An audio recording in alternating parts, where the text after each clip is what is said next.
Hello! In this video I will show you how to install ChatGPT Widget on Honor 400 Pro.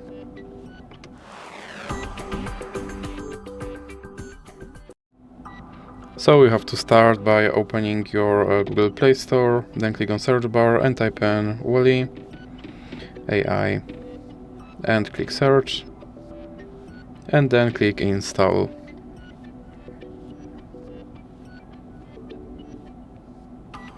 Now click open and then click here to skip introduction and click not now. Then click open permissions and click AI assistant. Then click here to allow this app to display over other apps, and then you can go back and go back again. And now you can click start, and as you can see right here there is my ChatGPT widget, and I can open him and I can tell him to do something.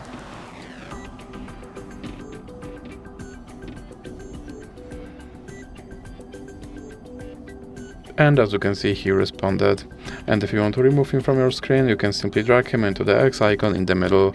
So that's it for this video. If you liked it, please remember to leave a like and subscribe.